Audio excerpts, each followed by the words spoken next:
JBNN keep you informed. I'm Michelle Jones. Before we get into the news, please remember to like, subscribe, leave a comment, and to share the news with someone today.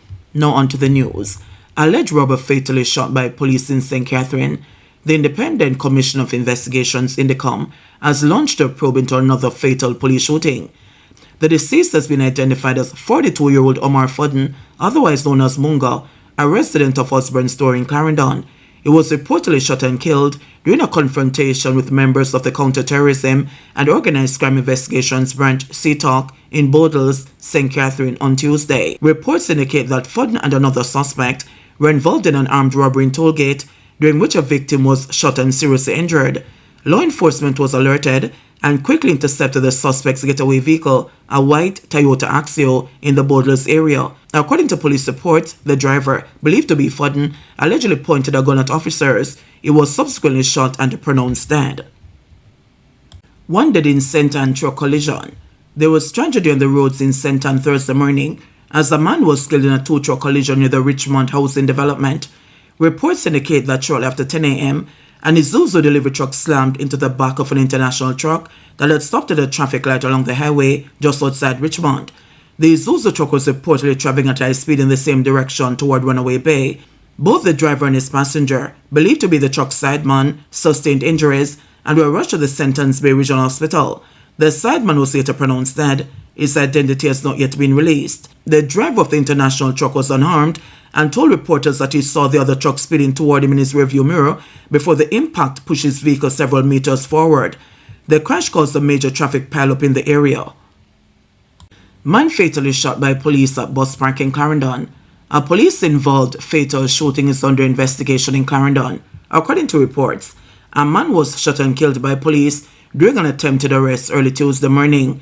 The incident occurred around 2:58 a.m. at the Vere Municipal Bus Park. Police say they responded to the location after the man was allegedly seen trying to break into a parked vehicle. During the attempted arrest, the man was reportedly shot and injured. He was transported to the Mapen Hospital, where he later died. The Independent Commission of Investigations (INDECOM) is now probing the circumstances surrounding the incident. Westmoreland cop nabbed in $2 million corruption sting over seized gun. A police corporal assigned to the Westmoreland Division is now in custody facing serious corruption charges. Sources say the officer was arrested Wednesday morning during a sting operation led by the Inspectorate and the Professional Standards Oversight Bureau. The corporal is accused of soliciting $2 million in exchange for the return of a gun that had been seized just a day earlier. The weapon is believed to be linked to a known criminal network. While the operation has sparked public interest, the police high command has not yet released full details surrounding the incident. The investigation is ongoing. Over 1,000 sticks of dynamite found in old refrigerators in Bull Bay. The Morant Bay Police on Wednesday seized 1,042 sticks of dynamite during an operation in Bull Bay, St. Thomas. Reports are that lawmen conducted a targeted raid in the area. The police say 2 old refrigerators were searched and the dynamite was found.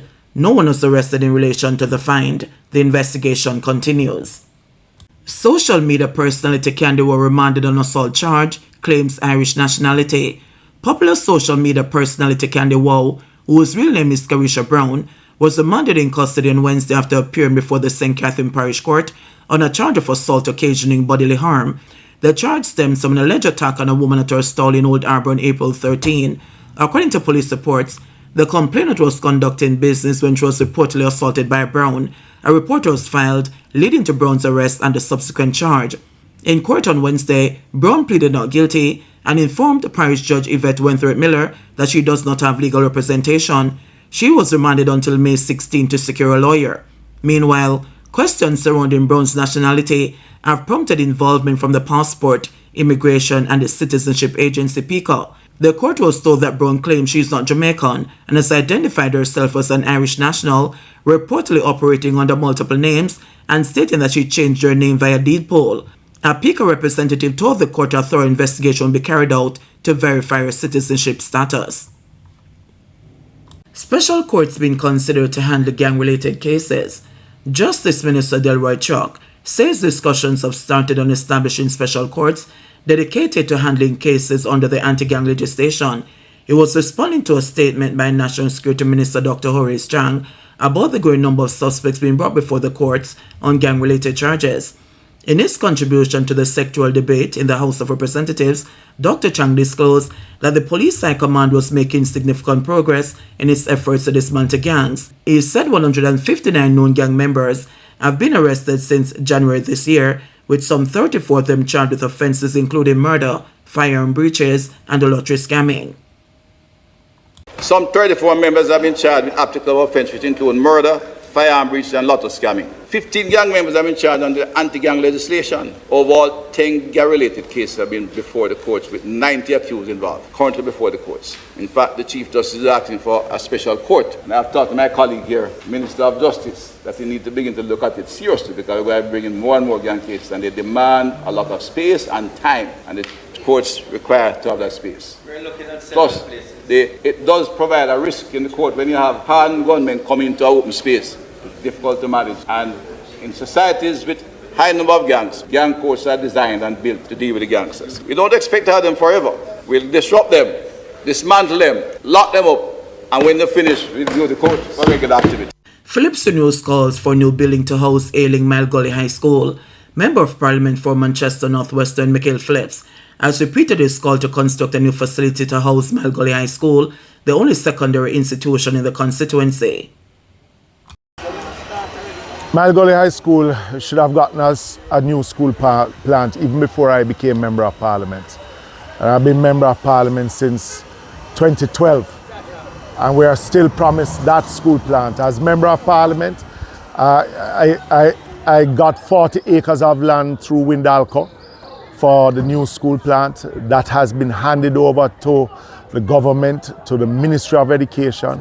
I've been hearing for the last 7 years that the drawings and the engineering works have started.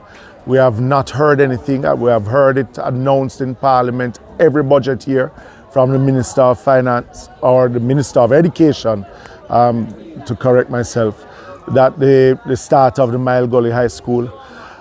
To be truthful, we are nowhere closer than we were last year or the year before. We are bursting at the seams. The Mile Gully High School is bursting at the seams. We cannot facilitate no more than 720 students. We are still with only 5 habitable classrooms. We had to abandon one building 2 years ago because of termite infestations and just the safety of our students. We had to build makeshift buildings. The staff room is leaking. The principals, the administrative block is just inadequate. And we're still pleading with the Ministry of Finance and the Ministry of Education to see how best we can start that new school plant. It is not because we just want a new school. It is because we just have a facility that is not conducive for the students and the staff at Mile Gully High School.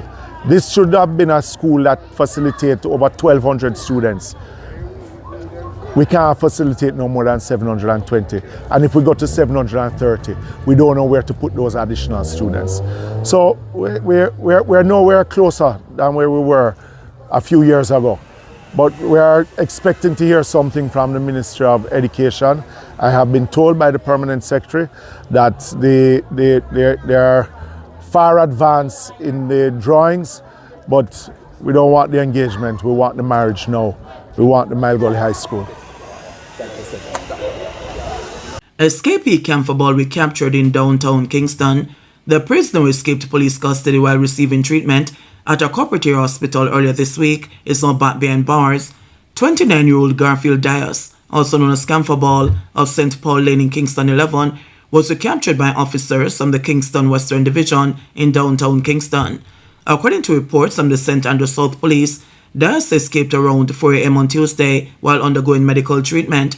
He is currently facing charges of grievous bodily harm. Authorities say investigations into the circumstances of his escape are ongoing. Golding calls for stronger primary health care and a national screening push. Opposition leader Mark Golding is urging a national shift toward preventative health care. During a tour of the Kingston Comprehensive Clinic, Golding called for urgent improvements to Jamaica's primary health care system, emphasizing the need to expand life-saving screening programs across the island. Here we are at the Kingston Comprehensive Clinic on Slipe Road. the largest of its kind, I believe, in the English-speaking Caribbean. And we're here because they have a special day today promoting and providing pap smear screening for ladies. And we know that in Jamaica we have a lot of problems with cervical cancer and so on. So you can come here, get your pap smear, you can get your HPV vaccine as well to prevent that kind of illness reaching you.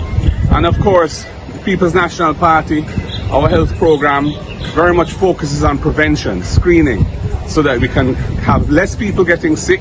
And of course, it's much less cost to the taxpayers if we can find these things early and nip them in the bud than when they develop into big problems and everybody has to be paying an arm and a leg to get health care. And we know the chronic and terrible condition of healthcare in the country now under this JLP government. So it's good to be here. It's good to have toured the facility again. And I encourage all of our ladies, and indeed our men too, because prostate screening is also very important. So, you know, days like this remind us of the importance of looking after ourselves. And I encourage each and every one to do that, so they can play their part in maintaining their own health and the health of the nation. JBN will keep you informed. Please remember to subscribe, like, share, leave us a comment, and click the notification bell to receive our daily news items.